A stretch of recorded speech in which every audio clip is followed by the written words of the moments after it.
It's probably not a good angle of me. Anyways, I have gotten a bunch of stuff done of the A. So, since the last little video updating this thing, I threw a bunch of stuff together on it, and I fought for probably about a week or so in between work and everything else chaotic going on. And I made a section of 1x2 box tubing.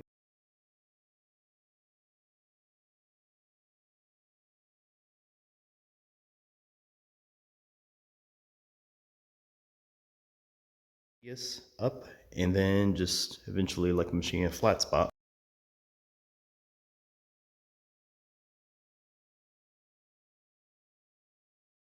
So, give me 1 second. I approximately did 14 different little, like just little cuts with the angle grinder. And made my nice little curve here. And then did my pie cut here that I was talking about.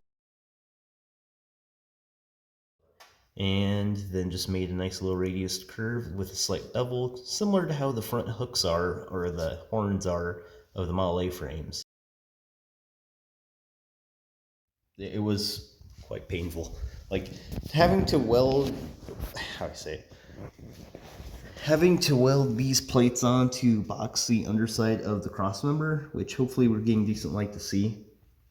Having to box or put the plate underneath all of this and then like grind until it was somewhat smooth was quite an undertaking, as all that metal and weld that's hot and really hot, it falls down my face, my arms, like everything, and also was down here, as well as just like it getting slung everywhere. It was a painful time. I've got a bunch of weld burns and other unfun things that happened. So that was just quite an endeavor. So that bolted in really well. I ended up taking it's this general purpose like threaded pipe, and I cut off the threads of it, and then just ended up cutting it down to where it sleeves to just on top of the plate that I welded on both sides, and slides just underneath this to where I can have room to fill in with weld to tie the pipe together to where it can't crush once I bolt to this side through to the underside like I'm talking about.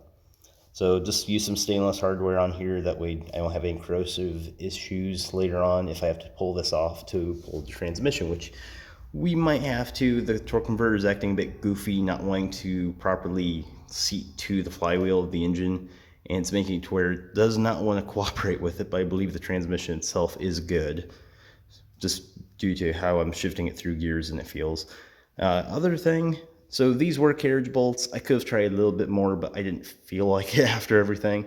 I just ground the squares of them off, dropped them in flush, and used the remaining area of the head of the carriage bolt to just grind or tack weld everywhere around it, and then just try and smooth that out a little bit.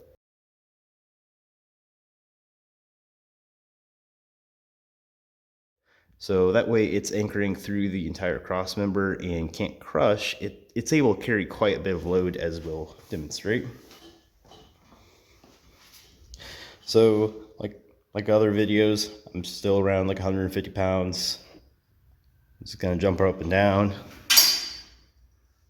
That was a parking brake cable I fell off the drive shaft, which, by the way, this thing rolls very easy anymore since there's nothing really, well, in the way of the wheels to roll.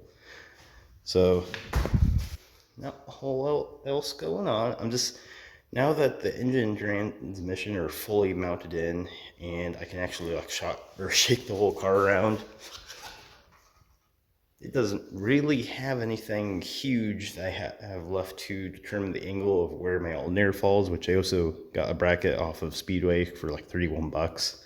I couldn't pass it up for the price because it saved me a bunch of time and just fab work. And found an old belt from my from my dad's place in the shed that was a perfect length to actually, and even width to follow the water pump pulley and the main crankshaft pulley, and then just do the little alternator that's a single wire one, which makes wiring just that little bit easier for the whole thing. So I just need to get my breath. That turned out really good. I was just goofing off in between everything else, bolted the carb on, ended up bolting on the wire neck that I picked up forever ago after I just made sure everything sealed up, and ended up getting this hose to work that I didn't think was going to work at first because I hadn't mounted the engine transmission and figured out how close the whole thing was going to fall to the front radiator once I bolted it in all the way. So there's just a lot of little details I have a really hard time describing and explaining in a really short video, but the biggest thing is after about 2 weeks of a lot of little details going on with it, if I can get the torque converter to properly seat to the flywheel, I should be able to fire up the engine inside of the A-frame for the first time, and there won't be too much else left to deal with before I can start thinking about getting the body put on. And hopefully you guys aren't having to deal with the train in the background ruining the sound. So yeah, I'm just excited with where the car's at, and hopefully I'll see you guys soon in the next video. Later.